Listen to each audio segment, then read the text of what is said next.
Hey everyone, welcome to Let's Talk About the POTS Life, your go-to podcast for all things POTS. Whether you're living with POTS or supporting someone who is, this is the place for you. Welcome back to another episode of Let's Talk About the POTS Life. This weekend we are talking two of my favorite things, POTS and Disney. Two topics that I could literally talk for hours about. A lot of our clients have been asking lately, like, how do you prepare for a trip? Or what do you take with you? Or do you fly? Or like all these kind of questions.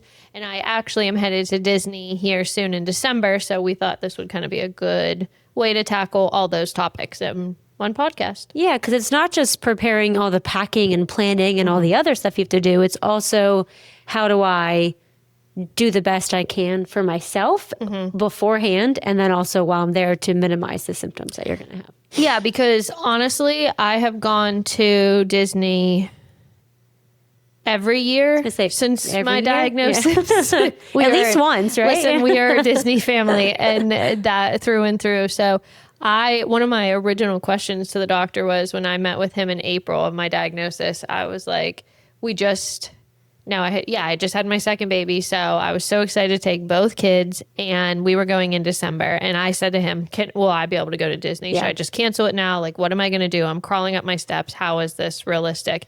Hindsight, the year before, because it was the height of COVID, we weren't in Disney. So I don't things weren't really, I don't have that experience because things weren't falling apart in Disney. So we kind of, I guess in a way, it was a blessing that we weren't there. In the year of COVID, it wasn't like you were doing much. People weren't going out. So it was very much like you could. 2020. So we weren't, I don't even know if Disney was open. So it was like a whole new road traveling. Like, okay, how is that going to look? And my parents were going with us, and they're like, we'll just do whatever, obviously that day I was like, we're going to have to cancel. This is it. But then I realized, as we went through, yes. And I still tell the story. Was it my perfect trip? I mean, when I was there, I thought it was, but now going as I feel even better, looking back, was it a perfect trip? No, but we had a great time. And I was afraid to go, and I was afraid, oh my gosh, I'm going out of my norm, I'm flying, but that it is possible and you can go on vacation. I think that's a great thing to just pin there, that you shouldn't be afraid to live your life and do the things you enjoy, especially after you have the diagnosis. It's one thing if you aren't sure what's going on and you're still trying to figure it out and you don't know if that's going to exacerbate it or what's going to happen, but you got the diagnosis. You need to still be able to live your life and enjoy your life. Yeah, because honestly, it doesn't even have to be POTS. Some people just have trouble flying, or you know what I mean? Oh, I hate flying. Yeah, right. I do not. I like traveling, but I don't like flying. My kids will be looking out the window like, Mom, look. I am white knuckling the seat. I'm just sitting there chewing my gum. Yes, telling myself, it's just like a car. It's just like a car. Okay, we'll look over, and I am sweating. And he, if we had any bit of turbulence, he was like, what do you think? But so that's what I mean. Traveling is stressful anyways. Yes. Without POTS. So finding out okay, what is POTS? What can I control? What is just normal travel? Stress, anxiety. Anxiety, and how to work through it all. Yeah, absolutely. Because if you said, anyone that's traveling, especially if you're traveling with children. Oh, right. It's a whole nother level of stress, anxiety, and worry, and all the entertainment. I mean, my kids are now 5 and 8, so flying, they are great travelers. They get on, they put their headphones in, they're good to go. But yeah, all of it plays into it. So just even without POTS, how much that is. But then you figure, I had somebody coming today. She just started, and today was her first true workout day. And she had a little bit of an adrenaline dump when she was here, which is not uncommon because people are nervous. Yeah. One, she's driving almost 2 hours to travel here. Right. So she's doing that. Plus, this is all new. Plus, you're not sure, am I going to feel worse? What is going to happen? So it's so normal to have adrenaline anyways with POTS, but then pair it with traveling, and it's oh my gosh, your cup is overflowing. So the goal here today is really to give you tips that how to control that cup of adrenaline as much as we can. And then if you're reaching almost overflowing, what tricks you can do, and then also how that applies to Disney. Yeah. So we're going to start off with what you can do the week leading up to before you even get on the trip. Yeah, so it's like my secret weapon. I get obviously not so secret now, but I get an IV before I go. Not anything with like additives, like no vitamins or, whatever it is. I just get a regular bag of fluids. I sure as heck did not know about fluids when I was first diagnosed, but I would say maybe started that like 2 years ago, and it just helps me because I know I just cannot get as much fluid. I just can't, at least for myself, I cannot drink as much and feel that way as just regular saline fluid can make me feel. Well, you also, when you're traveling, you can't take water through when you're flying. And so you then have to prepare and you don't want to get up 10 times to pee. To disturb anyone else on the plane. Yep. And then once you're there on vacation, it's a different routine. So you don't just have, it's the morning, I'm going to fill up my water, get my electrolytes and go with the day. It's throwing everything off. Everything's off. And like, this way, it gives me that little boost. I always say I've never drank Monster energy drink, but I feel like when I get saline, I just feel like I have energy and I have some pep. And so the girl that comes to do IVs, we use Revive, which is based out of Pittsburgh, but it's also in a couple different areas. But her name is Jess, and I texted her. I was like, hey, Jess, like going to Florida, whatever, December, and can we do an IV before I leave? And she was like, yes, I'm actually in Universal, and I brought my IV stuff with me because her son got one there last time because he got sick. So, I mean, it's a trick a lot of patients use. Yep. And again, it's not something all the time, but for me, to get that IV bag, and I know it costs different in different parts of the country, but for me here, it is cheaper for them to come to my house and give me the IV bag in like 30 to 40 minutes versus me to go to the ER and pay an ER copay. Like it's cost effective and takes out the germs. So that is like my number one. But I also am diligent too about like, what's my water look like? What's my electrolyte looks like? What am I packing for electrolytes? Yep. And I mean, Kale doesn't even know this, but I already have piles of clothes, like as I wash them and the boys came through like with their shorts and stuff, and I started to pile them out already because the more I can take away from that stress leading up to it. Yeah. Plus it's Thanksgiving and mine and his birthday, and we have family coming in. So there'll be too much. So I already started making piles. So he laughs because he's like, are you already packing? I'm like, yes, because I need to try to control as much as I can to take that extra stress off. So to your fairness, it is like become winter here overnight in Pittsburgh, Pennsylvania. So putting the shorts in a pile is fine. Is it perfect because the boys aren't going to be wearing them and you're getting out their winter clothes. So I'm going to give that a free pass. Yes. It's just changing out the clothes. Be like, do you already have your stuff in piles and your little cubes? Yes. You should know this at this point. Type A is really prepared.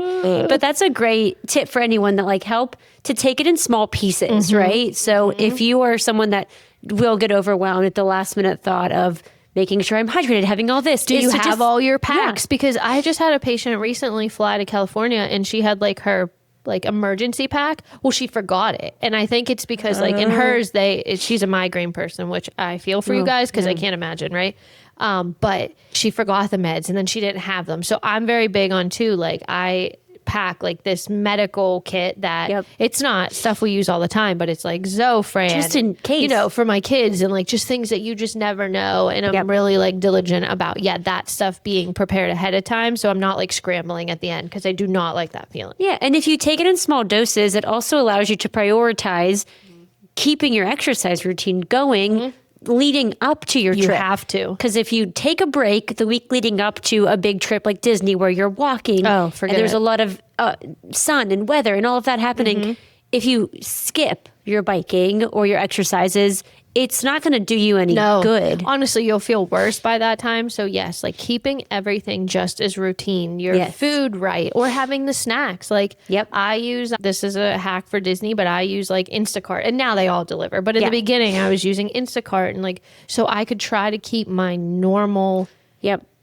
everyday things going. So whether it's like this little snack here or just a salty bag of chips or whatever. So then you're not spending crazy amount of money in the park.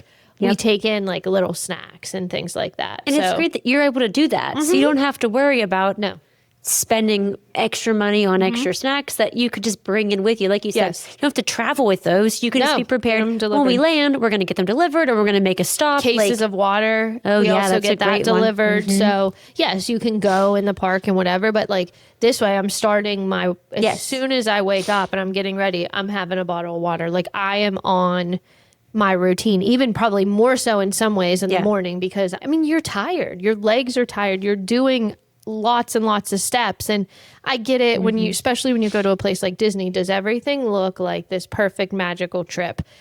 What you see on social media isn't always real, right? So, I mean, that first year I took breaks more often. We did more sit down meals, where now my family's like on the go. We're moving. We don't do as many sit downs, but we did at the time because that gave me time to sit and rest my legs and, you know, just really listening to your body. I had somebody go not too long ago, and she came in here with her dad, and it was her, and she was like, you know, what are we going to do? And she was going more in the summer. Now my weather is better not as December hot. But she was like, well, what if I can't make it? And I'm like, that's the beauty of Disney. If you stay on property, like you just go and you can go back. Like you know, I say once you get in that Disney bubble, you can just move around pretty easily. And if you have to go and take a break, there's nothing wrong with that. No, absolutely nothing wrong with taking a break. And depending on who you're going with, like you could take a break and your family could still be doing something. Correct. You know? Yeah. And there's so many shows and things like that. Oh, yes. I know a big controversial thing over the past couple of years is the change in the disability pass. And it's more for people that are on the autism spectrum and things like that. And, you know, you'll read all kind of things online and how could you do it without? And all I say is apply to the cast member and see what it's like, and, you know, go through each person's situation is different. So we're not speaking on that. But what I will tell you is I've done it without the disability pass. And if you are, you know, just open to taking time, taking breaks, moving around the park. My family does do I forget what it's called now, lightning lane instead of a fast pass. So, and I get it. Everybody can do Disney on a different budget. So that's, you know, I'm taking that into account. But what I'm saying is you can still do Disney on any budget with any level of disability. It just has to, you won't have to make it work for you. Yeah, you're obviously not going to hike it around Epcot all day. No, now I do, but yes. Without taking a break. The whole point of it, right, is to stop, sit down, because a lot of standing is also not great. You want to make sure that you're getting that blood moving around, so the walking's helpful, but standing in line is exhausting for anyone. Right. And so making sure that you do take advantage of the shows or something you can sit down. Or that's honestly why I like Disney, because it keeps you moving, but it gives you those options. I mean, looking back, hindsight, I hated waiting in line. I remember going to Cedar Point when I was in high school, and like standing in those lines. Now I know what are signs, but like I was squatting, I was crossing my legs, I was leaning. Like I just am not. I obviously, could not stand. I couldn't stand still, and I didn't know why. But I feel like at Disney, you're always flowing. They do a very good job of moving you through and flowing. And, you know, if you have to sit and do a show or whatever, or just sit on a park bench and get some Mickey ice cream, like I'm here for it. Yeah, to skip that ride. I'm just going to sit here for a minute and have this ice cream. Yeah, I mean, there are some rides. I tell a story last time we went. This is another question I get. Can you ride? Yeah, I can. And I also think it's just part of getting older, maybe. I do not like, and pots. Like, I'm not a spinny person. Like, no. But my kids, my older son and my husband and my dad and my mom, the year prior, went on a ride called Guardians of the Galaxy. And I didn't ride because I had the baby. So I was like, oh, it's fine, whatever. So this year they wanted me and my younger one to ride it. And I did. And I will tell you, I don't want to ruin it for anybody, because when you get on it, I'm sure it's a very cool ride. But as soon as it started, I had my eyes shut. And I was next to my 5-year-old. In my head, I'm like, don't throw up on him. Don't throw up on him. And when we stopped, when you get off, it's like the floor is moving, so you can keep filtering out. And my husband went to walk by, and I was like, no, I need help. My heart was beating out of my chest, and my legs were like rubber. So there are certain rides, that one, I'll never, I mean, it's still a joke. Carson's like, you riding it? I'm like, yeah, right.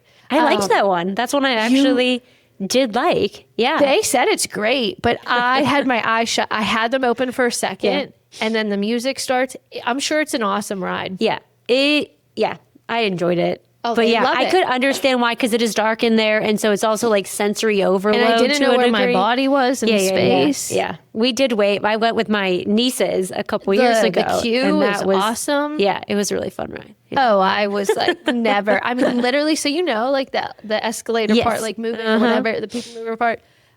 My legs were like. The kids wanted to stop in the gift shop, and Kayla's like, "Where are you going?" I'm like, "I need to sit down. I'm like, just gonna sit here for a minute." I couldn't get my body back together, so I will tell you things like that I don't do. Yeah.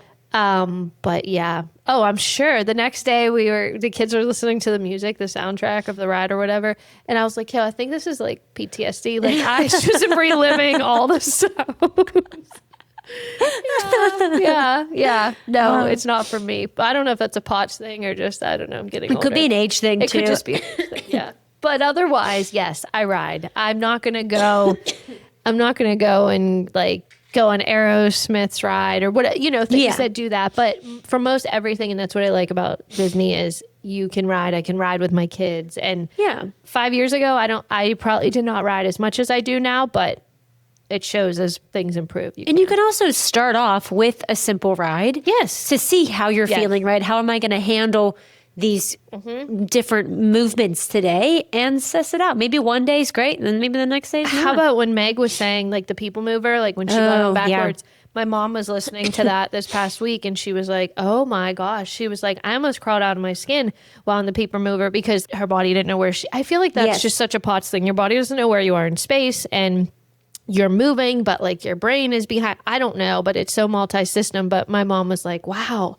that was exactly, and now her being diagnosed, like it's so much is like clicking. Yeah. It's all, full circle for her. Like, oh, this does make sense. Yep. Or, Yep.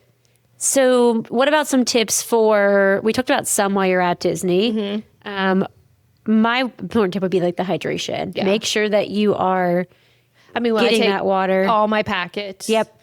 Pack as many electrolytes as you can. If you don't have them, grab that Gatorade or whatever's available. Even my husband, now my mom, especially after this year, but I mean, my kids, I'll throw in a Nun tablet or whatever, just because you're out and you're on the go, and if it's hot, And the weather's different. Like you'll be going from, it's literally was snowing this morning, to warm, sunny Florida. So it's already an adjustment for anybody that's moving down there. Yeah. So it doesn't hurt to have a little bit of extra in there, but also prioritizing that food. I always say, food every 2 hours is a must to help keep your blood sugar at a good level, and that does not go out the window at Disney. It is just making sure you have those snacks. Correct. Even if it's ice cream, that counts. Right. Like just to have something too, to give yourself a little bit of sugar too, I think. Like you need to keep it. No, 1,000%, because especially it depends how people do Disney, like quick service or like sit down meals and stuff. But I mean, if you're sitting down and having a heavy lunch, then you got to know, okay, maybe in the evening, like you just can't skip dinner. You can't skip meals. You got to have I don't know, something quicker or whatever. But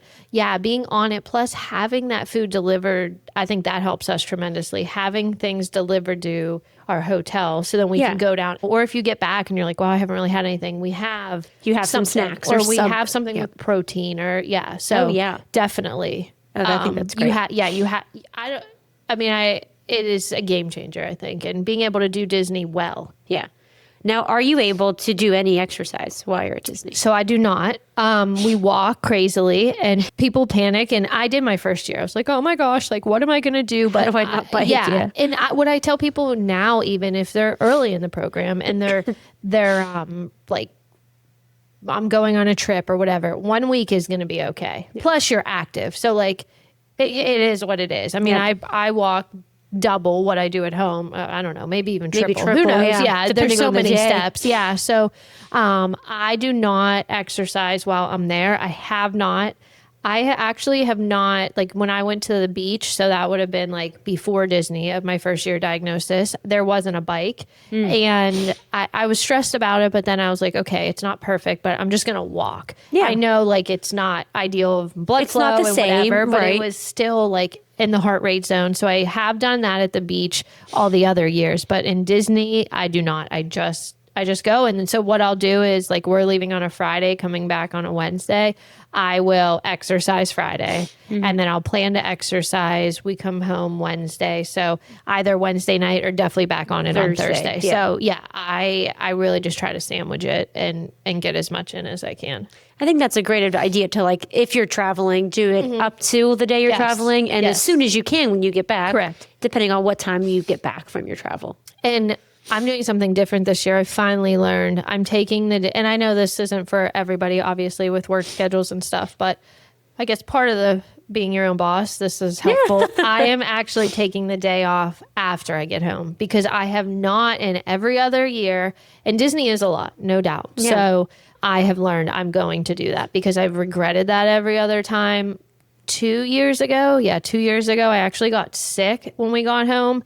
And I then lost my voice and I just think I like overdid it with my body. So much. I am going to take a day and regroup and bike and, just kind of like get back to normal. Yes. Yeah. I mean, that's what I like to do anyhow with vacations. Yes. I'm happy to cut a vacation a day short so that I can get a buffer day is like what we call it. Honestly. Because if I have to come back on a Sunday and go right back to work on a Monday, I feel like I didn't have time to sit down because I was too busy unpacking, cleaning the house, doing all the things to get ready for work the next day. Yeah. Whereas instead, a buffer day is so necessary. Yes, this is the first year, and I've said it every other year. Like that's why I love coming home from the beach on Saturday because then I have the buffer day on Sunday. But with Disney, just how we tend to do it, we kind of like come back midweek or leave midweek.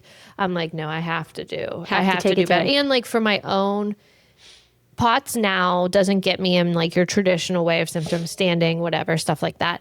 But it gets me in terms of like stress. And even if it's good stress, coming home from Disney, like, yes, I will feel maybe a little more tired or whatever. I mean, a normal human does, but on a POTS body even more. So having that, buffer day, if you, like you said, I love that name for it. If you can do that, that's like key, I think. It could really make a difference. I think so. In so many ways, like your mental health as well as your physical health, to just take a minute because you've been moving nonstop to prepare during the trip. Especially if you're flying or driving. The travel day itself, even if it goes perfectly, it's still a lot. It's still a lot on your body. It's still a lot overall. Yeah.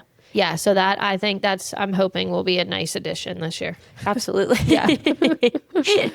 And then once you come back, getting right back into that routine, not missing a beat with getting back to your workouts, back to your standard eating and drinking habits to the best of your ability will just help any of those symptoms to be mild if they're out there and bounce right back. And if you don't get an IV before you go, like keeping it in the back of your mind that like, you can do that after. Like I've done it too in the other years. I was like, oh, I better, I'm not getting better. I better use this or whatever. So yeah, it's not perfect, but I just think it just helps so much. And if it's not an option for you, then just use this. Just hydrate. Use the water, use the electrolytes, and just be really diligent about it before, during, and after. Correct. Like try oral. They're, have... Oh, salty. Yeah, so salty.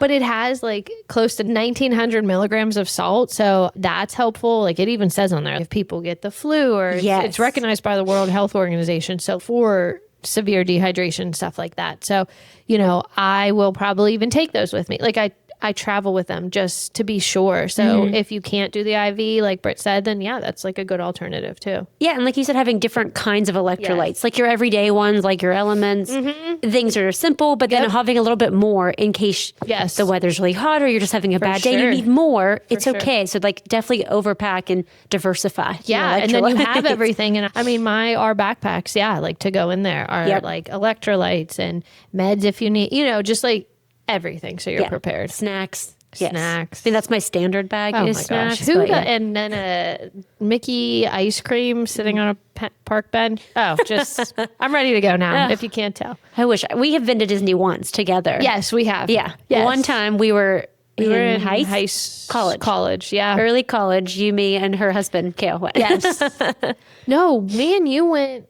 Oh, we also went to visit our friend that did the Disney. Remember they asked us if we had our like chaperones for the plane. If you're watching this now, yes, we are in our 30s and we look great, but we were 19 years old flying to Disney, and the airport people were basically asking us where our grown-ups were. Yeah.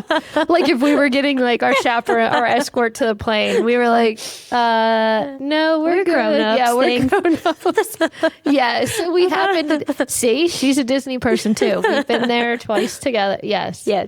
Oh, I just love it. And my kids love it. And it's so doable, even if it looks different. Yes. I just had a patient, she went to Disneyland and she flew with her son, and she has a therapy dog too. And like Cassie went and they did it. And she's, it's a lot, but she was like, I did it and I had fun, and they moved around, and she's on month 10 of the program where she that wasn't even in her mind. To like even 10 months ago. Yes. And she met her husband out there. So she flew across the country with her toddler, and, like that's hard enough. Yeah. I mean, I give her so much credit. So yeah, it's just cool that, it's doable. It's doable. Any vacation. Don't be scared of it. Just plan accordingly. Yeah. Prepare. Yeah. Prepare. And, just, if we don't take those chances, I think we had that psychologist on last year, and she was like, what did she say?